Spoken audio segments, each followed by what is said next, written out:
इसलिए हम बार बार कहते हैं कि भैया अपने जीवन में पुण्य का संचय कर लेना, और इतना पुण्य जो जैसा मिले, जहाँ मिले, जिस अवस्था में मिले, बस पुण्य इकट्ठा करते चले जाना।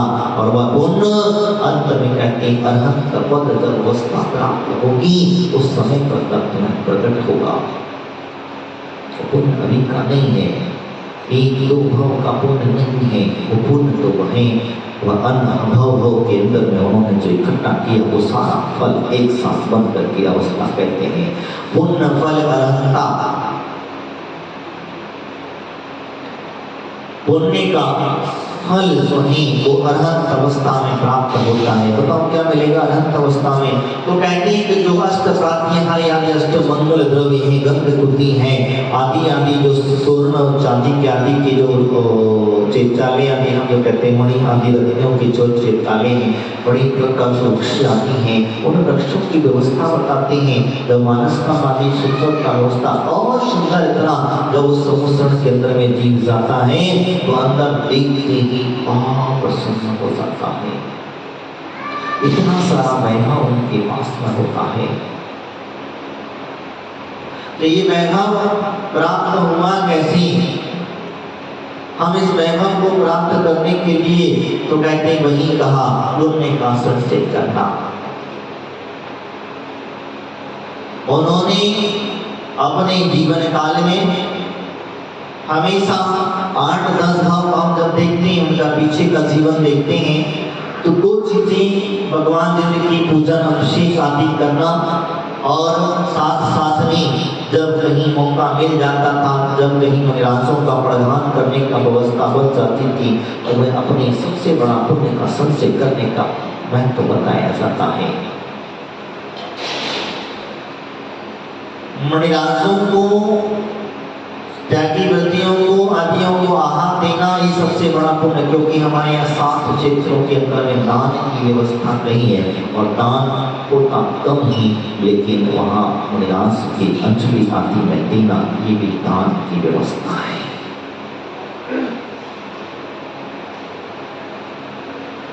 अंजलि में आहार देना ये दान की अवस्था है। और वो भी कौन सा द्रव्य देना? अपना स्वतः का द्रव्य देना, पड़ोसी का द्रव्य मत देना। जिसके घर में लगा हुआ ही शुद्ध भोजन बना हुआ, हम लोग क्या करते हैं, वहां का माल उठाते हैं, सामान उठाते हैं और महाराज के अंजलि में दे देते हैं। तो वो पुण्य का फल नहीं है, क्योंकि वो तुम्हारा है ही नहीं। तुम्हारा होगा तभी तुम्हें पुण्य लगेगा, तुम्हारा नहीं होगा उसे तुम्हारा कोई फल नहीं है।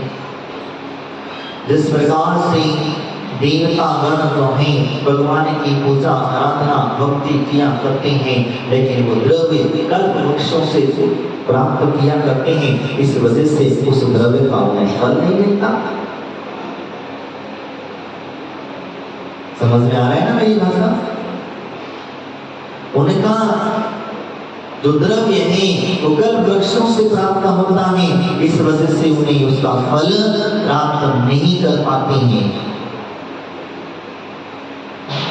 लेकिन मनुष्य जो होता है, मनुष्य पर्याय रह करके वो द्रव्य अपने मेहनत से कमाता है, और वो मेहनत से कमाया हुआ द्रव्य अगर थोड़ा सा भी द्रव्य अगर अपने जीवन में रह करके भगवान के चरणों में अर्पित करता है, निराश की स्तुति में आदि में देता है, तो वह सिंह पुण्य का संचय कर लेता है।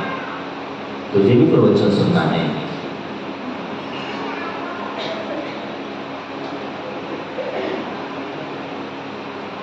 तो वो एक छोटा सा द्रव्य बताइए इतना सारा पुण्य का संचय कर लेता है। तो भव के अंदर में उन्हें निराजों ने वही किया, जब जब भी निराजों को आहार दान देने का सौभाग्य मिला, तब तब उन्होंने निराजों को पढ़ाया और पढ़ा करके इतना असीम पुण्य का संचय कर लिया। ये और वो पुण्य भव के साथ उनके साथ चलता है, या क्योंकि जैसे ध्यान रखना जिसके पास पूर्ण होता है उसके पास वैभव अपने आप प्राप्त हो जाता है, उसे कम मेहनत करना पड़ती है, और जिसके पास पूर्ण नहीं होता है उसे पुरुषार्थ अधिक करना पड़ता है। पुण्यवान जीव जिस दिशा में चले जाए, जिस घर में चला जाए, जिस परिवार में चला जाए, जिस समाज के अंदर चला जाए, वो जहाँ चला जाता है अपने आप घूमने लग जाते हैं। वह पुण्य की व्यवस्था हुआ करती है और पापी आदमी के पीछे एक भी आदमी नहीं आता। समझ रहे हैं मेरी भाषा खोज रहे हैं। आपके सामने साक्षात उदाहरण के तौर पर मैं दे देता हूँ। हमारे यहाँ दीदी जब तक थी तब तक तो लोगों के बड़ा आनंद आया करता था। आगे पीछे एक दो कोई दो चार छह लोग, और जैसे दीदी गई वैसे महाराज अकेले बैठे रहते बेचारे। क्या करें? तो पुण्य है, ये वास्तविकता उनका पुण्य है। दीदी जब जहाँ जिस घर में गई, जिस जहाँ पर गई, वहाँ अपने आप लक्ष्मी पीछे पीछे भागा करती है। तो ये पुण्य का प्रभाव वह करता है। वह तो मैं आपसे वही कह रहा हूँ, तो आप भी वही पुण्य को संचय करो तो वो पुण्य मिलेगा आपको। कहाँ मिलेगा? घर में बैठ करके नहीं मिलेगा। वो पुण्य मिलेगा तो हमारे साधु संतों को अपने द्वार प्रक्षालन करने से मिलेगा, उनको प्रदान करने से मिलेगा, उनको आहार दान आदि देने से मिलेगा, उनकी सेवा अर्चा करने से मिलेगा। इसी से पुण्य का संचय कर लेते हैं, क्योंकि उन्होंने अपने जीवन में अनेक साधुओं की सेवा की। मैंने पीछे बताया था उनकी जब वो थी तो उनके घर में हमेशा जब कोई भी साधु आ जाता है, बहुत जाता है, तो उनका चौका कभी बंद नहीं होता। और उनको अब आपको पूछे ही तो बता ही देता हूँ, उनका एक महाराज का बहुत बड़ा आशीर्वाद है उन्हें। उन्होंने वृद्ध अवस्था में उनकी सेवा की, उन्होंने उनकी औषधि आने का ध्यान रखा। अब हम लोग क्या करते हैं, आया किसी ने औषधि लिया है, चुराए कटोरी चुराई वहीं देंगे, नहीं खाओ देंगे नहीं। वो औषधि अपने हाथों से तैयार करो, और वो औषधि तैयार करने के पश्चात अपने हाथों से महाराज की अंजलि में दो, और फिर देखो आपको कैसे नहीं होने का संचय होता है। नारायण श्री कृष्ण को पता चला महाराज का सांस रोकी है। मैंने नीचे बताया नहीं बताया, अभी बता देता हूँ। नारायण श्री कृष्ण को जब पता चला कि सांस रोगी है महाराज जो है, तो उन्होंने एक वैद्य को बुला करके, और वैद्य को बुला करके भी उन्होंने जाकर के महाराज को दिखाया। महाराज का औषधि नाम का त्याग था। क्या था? औषधि नाम का त्याग था। और कहते हैं महाराज को उन्होंने औषधि दान देने का प्रभाव देखिए, उन्होंने अपने हाथों से लड्डू बनाए, औषधि को घोटा, प्राणियां जो थी दसों की दसों प्राणियों को लगाया, चलो मेरे साथ में औषधि को शोधन कराओ, लड्डू बनाओ, और घर घर जितने घर थी उन घरों में वो लड्डू पहुंचा दिया गया। और कह दिया गया महाराज आपके घर में ऐसा नहीं तो बड़े कंजूस आदमी कहते हमारे घर में चौका लगा, सारी व्यवस्था हमारी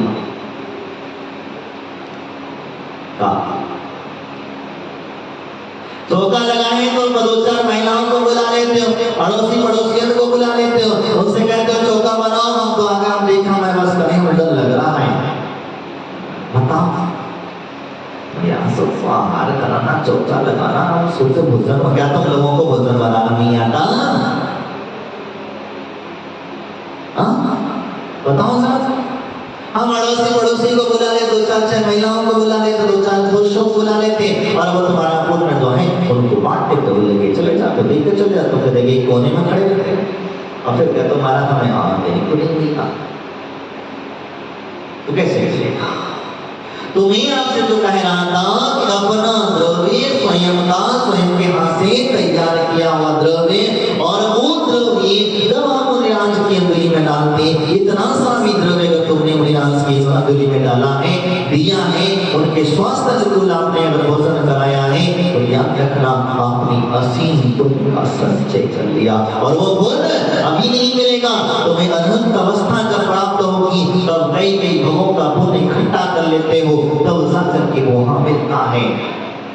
तो पुण्य का प्रताप नियम से कह रहा, जहां भी जिधर भी जाओगे, जिस घर में जाओगे, जिस परिवार में जाओगे, जिस दिशा में जाओगे, आपकी सारी व्यवस्थाएं अपने आप बनती चली जाएंगी। आपको बनाने में, मेहनत करने, पुरुषार्थ करने बहुत कम समय लगेगा। देखा होगा कई व्यक्ति जो होते हैं वो कम मेहनत करते हैं, कम पुरुषार्थ करते हैं, उनके घरों में लक्ष्मी अपने यहाँ आया करती है। क्या रीजन है? कभी विचार किया, कभी चिंतन किया, बैठ करके आपने सोचा? नहीं सोचा। उन्होंने कभी न कभी पूर्ण भरों के अंदर में उस जीवन पर भगवान स्वामी दृष्टि भगवान तदवा मोक्षगामी विनाश इनको उन्होंने आहार दान आदि दिया होगा, इसीलिए उनके घर में वैभव की कमी नहीं होती। और हम लोग आज इसी से वंचित होते हैं। आज हम उसी में सोचते हैं हम आज 2 दिन लगाएंगे, 3 दिन लगाएंगे, 4 दिन लगाएंगे, बस बाकी बात नहीं। तुम लगाओ की बात करो, तुम लगाओ की बात करो, तुम लगाओ। आज बड़ी समस्या होती है। हम जहाँ जाते हैं उधर जाते हैं, जिस तरफ दिशा में जाते हैं, कमेटी वालों को बेचारों को जिसके हाथ जोड़ना पड़ते, पैर पड़ना पड़ते, बाबा चौका लगाओ रे। बता क्या जमाना आ गया। एक जमाना था तब मैं चौका लगाने की होड़ लगा करती थी।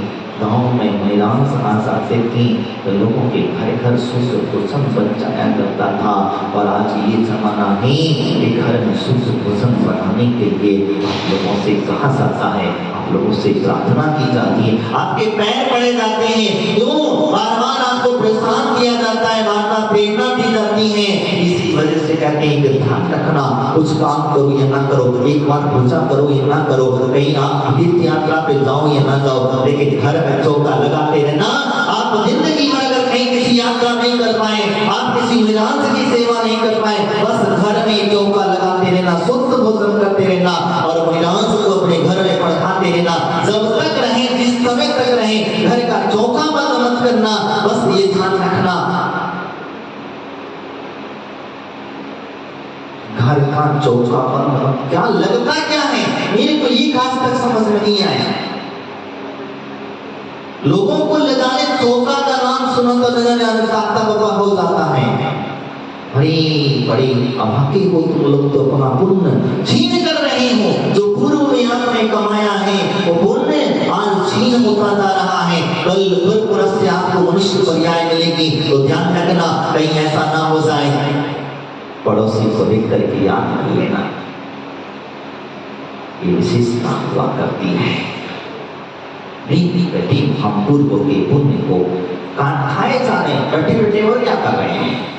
पूर्व की कमाई है उसे खाए जा रहे हो और धीरे धीरे करके एक दिन वह समाप्त हो जाएगी। जब समाप्त हो जाएगी तो घर में दरिद्रता नहीं आना है, स्वाभाविक है।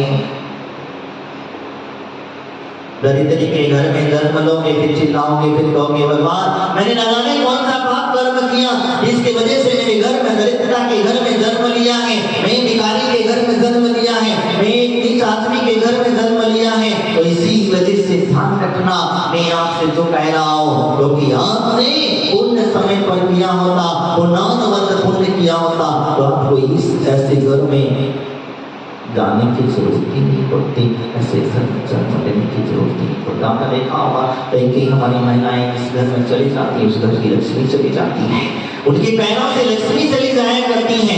ये क्या व्यवस्था है? हम लोग कहते हैं हमारे भाग्य में, तुम्हारा भाग्य तुमने अपने हाथों से लिखा, मैं वही कह रहा हूँ, लिखा है वही उसको संभाल लो। यहाँ अच्छे भगवंत जो कह रहे हैं कि आज वास्तविकता ये सारा वैभव आपका जो प्रकट हुआ है, ये प्रकट ऐसे ही नहीं हो गया है, इसी एक भाव का व्यवस्था नहीं है। कोई मैं तो आपसे कहेगा वो नारायण श्री कृष्ण ने अपने हाथों से कोई लड्डू बनाए, तो लड्डू बना करके सबके घरों में दे दिया, सबके जिन जिन घर जितने जहाँ शुद्ध भोजन बनता था और कह दिया गया था सर्वप्रथम निराश को ये भोजन में खिलाना। क्या कहना? दवाई के नहीं कहना, औषधि के नहीं कहना, क्या कहना? ड्राई फ्रूट के लड्डू है। इसके लड्डू है, ड्राई फ्रूट के लड्डू है। और ड्राई फ्रूट के लड्डू आप समझ लो, वो ड्राई फ्रूट के अंदर में वह ड्राई फ्रूट के लड्डू जब दिए गए और एक एक लड्डू जब मिरास घर में खा करके जिन घरों में जाते वो एक एक लड्डू रोज खा करके आ जाते थे और कहते हैं मिरास धीरे धीरे करके इतने स्वस्थ हो गए कि वह अपने आप में रोग वह मिट गया, वह मिटा औषधि उसका प्रताप देखिए। मैं आपको ये कहने जा रहा हूं कि वो श्री कृष्ण ने तीर्थंकर प्रकृति का बंध कर लिया। क्या बताओ, कोई तप नहीं, उपवास नहीं, कोई कुछ नहीं, घर रह करके इतना पुण्य का संचय कर लिया कि अंत काले 24 के अंदर में वो तीर्थंकर भगवान बन करके मोक्ष चले जाएंगे। इससे क्या किया उन्होंने? उनके राज्य के अंदर में ये व्यवस्था बना करती थी कि अगर कोई विनाश, अगर भले ही मैंने नेमिनाथ भगवान को वैराग्य कराया, भले ही उन्होंने एक वैराग्य की व्यवस्था बनी, मायाचारी की, सब कुछ किया, नरकामी जीव बनी, लेकिन इसके पीछे उन्होंने दान करना पुण्य भी इतना संचय कर लिया, बाकी का कोई जगह नहीं थी। और नहीं कुछ नहीं किया।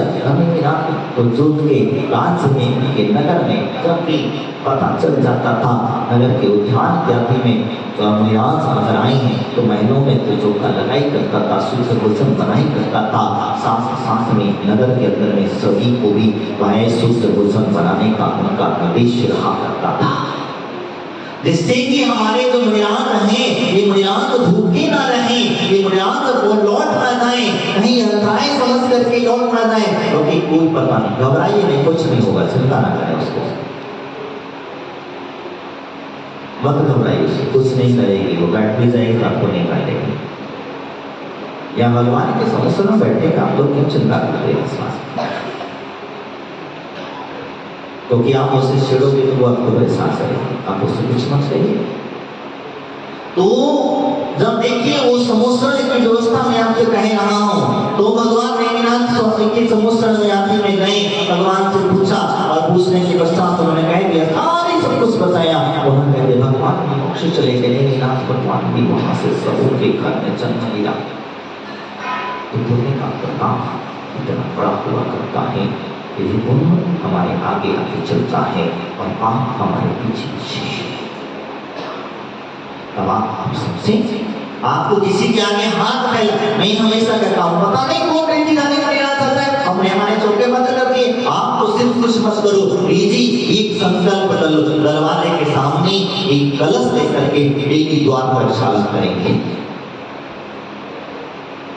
साधु हो या ना हो, आपको साथ रोज डेली पुण्य कमाने का अवसर बता रहा हूं।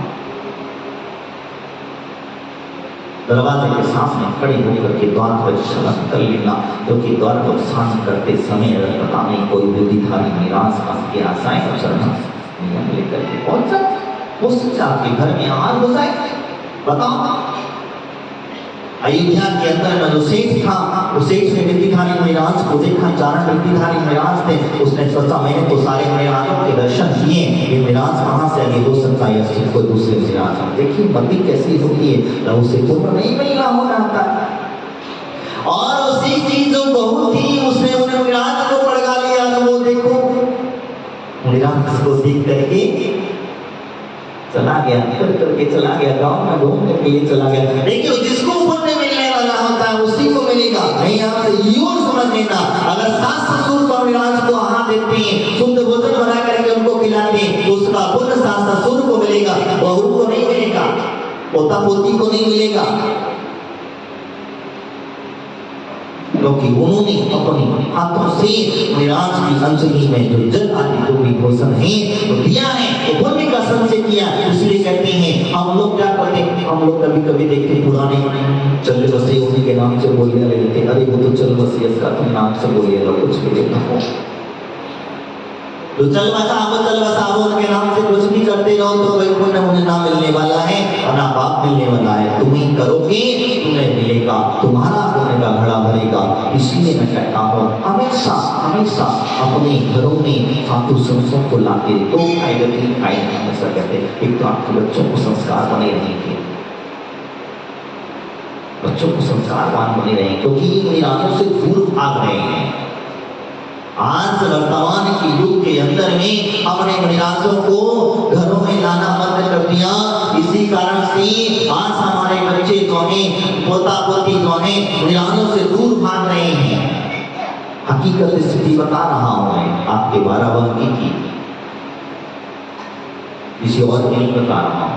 कल हम कुछ देखे और देखने के पश्चात बड़ा ऐसा आश्चर्य लगा, ऐसा भी होता है। ऐसा भी होता है। कल शाम को बच्चे जो हैं 8-10 बच्चे मुनिराज भगवान की बढ़िया सुंदर सी आरती करके दरवाजे के बाहर निकले। अब उनमें से एक बच्चा सिर्फ महाराज के दर्शन करने आया और बाकी के सब एक एक करके बाहर निकल गए। बताओ, एक भी बच्चा मुनिराज के चरणों तक नहीं पहुंचा, मुनिराज के नमस्ते करने नहीं पहुंचा, मुनिराज के भैया वृत्ति आदि करने नहीं पहुंचा। ये सबसे बड़ी विशेषता बता रहा हूं मैं, क्यों मेरा विषय निकला इसलिए बता रहा हूं। यहाँ की बात नहीं, हर जगह की स्थिति वही है। महाराज अगर कमरे में बैठे हैं तो मंदिर में हम लोग दर्शन करने आते हैं तो मंदिर में तो दर्शन कर लेते हैं। अगर महाराज साहब से दिख गए तो हम दर्शन करने पहुंच जाते हैं, और महाराज साहब से नहीं दिखे तो हम इतनी मेहनत नहीं कर पाते हैं कि कमरे में जाकर के महाराज के दर्शन कर लें। तो हाँ, लोग मुनिराजों से दूर होते जा रहे हैं।